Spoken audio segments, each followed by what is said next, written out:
7h42 Oui. sur RMC. Votre invité Jean-Jacques Oui. Bourdin, François Asselineau, candidat de l'Union populaire républicaine à la présidentielle. Oui, François Asselineau, bonjour. Bonjour. Aujourd'hui, le gouvernement britannique déclenche l'article 50 qui lance le processus historique de divorce avec l'Union européenne. Si vous êtes élu président de la République, vous ferez la même chose. Exactement.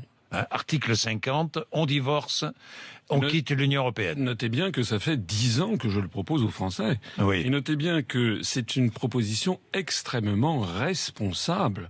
D'ailleurs, je me permets de trouver un peu singulier le fait qu'au cours de cette campagne, depuis que je l'ai commencé, aucun autre candidat jamais ne répond à mes objections.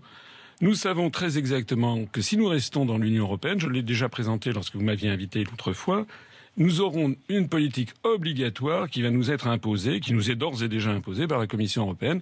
C'est le rapport des grandes orientations de politique économique fixé pour 2017. On sait déjà, d'ores et déjà, qu'il va falloir baisser l'impôt sur les sociétés, augmenter la TVA. Heureusement qu'on va baisser l'impôt sur les sociétés, notamment sur les PME, non, François Asselineau? Augmenter, mais attendez, c'est quand même aux Français de décider.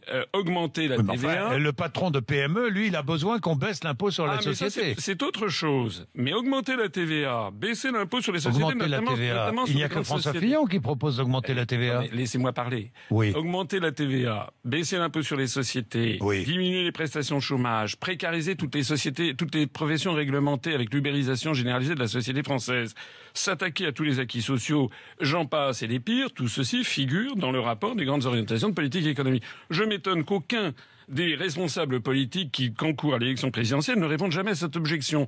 Je m'étonne qu'aucun des responsables politiques ne réponde aussi à l'objection que je fais, qui est que chaque année, la France verse 9 milliards d'euros de plus à l'Union européenne que nous n'en recevons. Sur 400 milliards d'euros de budget, on est bien d'accord, hein? Mais, Annuel. en plus Ça de représente entre 8 et 9 milliards sur 400 milliards. Hein? Oui, mais attendez, quand François Asselineau. on voit comment dans le budget de l'État, on est à chercher quelques millions ici ou là, qu'on supprime des postes Donc votre d'infirmières. programme porte sur 9 milliards, quoi, si j'ai bien Non, compris. il y a aussi Non. beaucoup d'autres Bon. économies. Si nous sortons de l'Union européenne, vous le savez, nous pourrons lutter contre la fraude fiscale, notamment organisée par les très grands groupes internationaux. Il y a au moins 20 milliards d'euros à économiser. On économisera également plus de 4 milliards d'euros sur les cofinancements. En fait, moi, je m'attaque là où il y a énormément d'économies à faire, d'ailleurs qui seront indolores pour la grande majorité des Français. C'est justement, je m'attaque au dogme de la construction européenne. Je me réjouis de voir que Madame May Concrètement, se lance dans cette opération. Et j'insiste aussi Oui. sur un autre point. Allez-y. Aucun des autres concurrents à l'élection présidentielle ne répond à mon objection que l'on ne peut pas changer l'Europe. Qu'il y a un article, l'article 48 du traité de l'Union européenne, qui de facto empêche toute modification substantielle des traités, puisqu'il faut l'unanimité des 28 gouvernements et ensuite des 28 parlements. Des Marine autres Le Pen peuples. n'est pas très loin de vos positions. Non, hein. Madame Le Pen, justement, elle propose de renégocier les traités. Je suis le seul Et candidat. d'organiser un référendum ensuite. Oui, ça c'était la politique de Cameron. C'était la politique de Cameron. Mais elle n'a jamais dit quand est-ce qu'elle allait faire son référendum. Et puis Si, par ailleurs, elle a dit quelques mois après son oui, élection. mais quelques mois pour récupérer 4 éléments de souveraineté, on n'y comprend rien. C'est d'ailleurs comme Monsieur Mélenchon avec son plan A, son plan B, etc., son plan T. Moi, ce que je vois, c'est qu'aucun ne propose ce que je propose, qui est la sortie de l'Union européenne par l'article 5. Bon, nous sortons de l'Union européenne. Pour aller en Italie, en Espagne, il faut un passeport. Hein. Non, mais ça Si n'a vous rien êtes à au voir. pouvoir.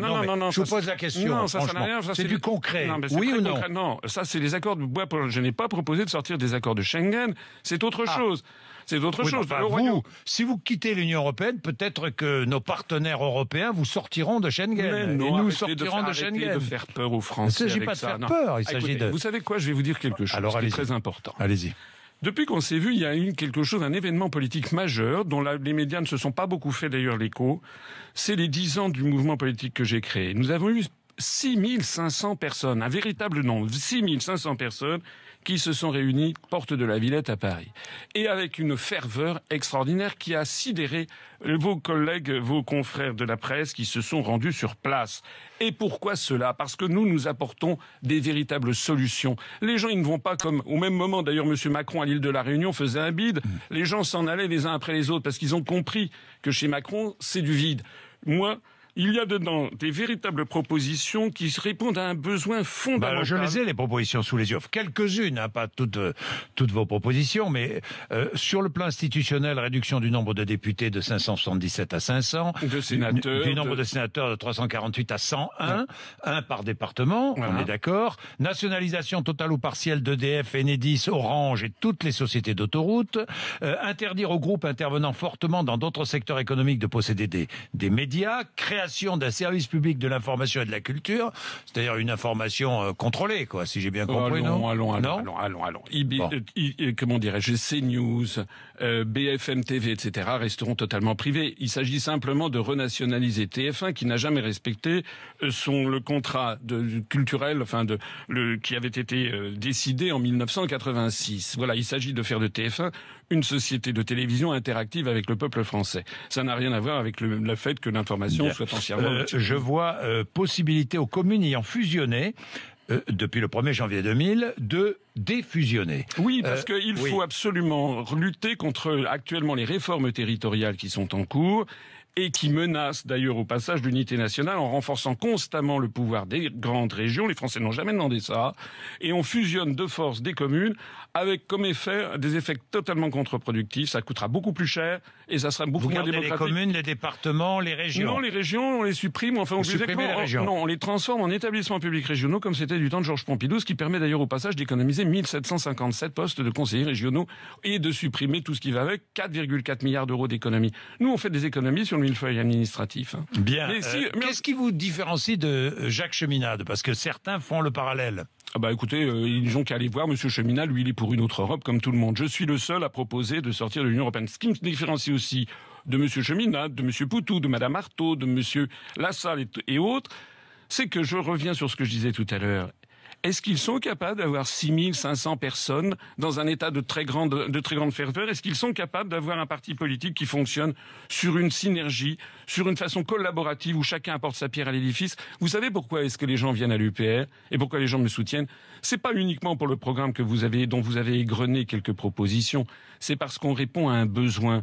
On leur apporte les véritables solutions. Il faut que la France récupère son pouvoir. D'ailleurs, les Français, vous savez, ils en ont assez de tout ce qu'ils voient. Si vous croyez, par exemple, que cette nouvelle pantalonnade, Macron, Valls, etc., ça réjouit les Français, la réponse est non. Les Français, ils vont balayer tout ça, vous allez avoir des surprises fantastiques. Je vais faire une grosse surprise, dites-vous. C'est ce que vous avez dit hier soir sur France 2. Mais vous ça allez veut dire voir. Quoi, grosse surprise? Mais vous allez je voir. serai au second tour, je serai devant Marine Le Pen, devant François Fillon, devant Emmanuel Macron. Regardez ce qui s'est passé en 2016 au Royaume-Uni, avec le Brexit, ou aux États-Unis avec l'élection de Trump. Regardez ce qui s'est passé.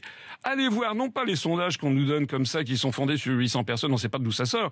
Allez voir les sondages qui sont en ligne sur Internet, vous allez être surpris de voir à quel point je fais des scores tout à fait impressionnants. Et là, ce sont sur des dizaines et des dizaines et des dizaines de milliers d'internautes. Il y a une très grande soif de renouvellement complet de la classe politique française chez les Français qui en ont marre.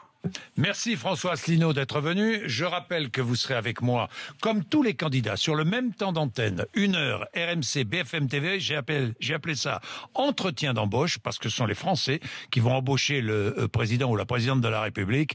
Donc à partir, les 11 candidats passeront à tour de rôle pendant 1 heure. Voilà. Retrouvez nos analyses, nos propositions, adhérez ou faites un don sur upr.fr. Retrouvez-nous aussi sur Facebook pour partager des idées et participer au direct. Twitter pour suivre les réactions de François Asselineau au jour le jour. YouTube pour ne rater aucune de nos vidéos. Pour nous aider à rétablir la démocratie, poussez-nous, abonnez-vous, partagez.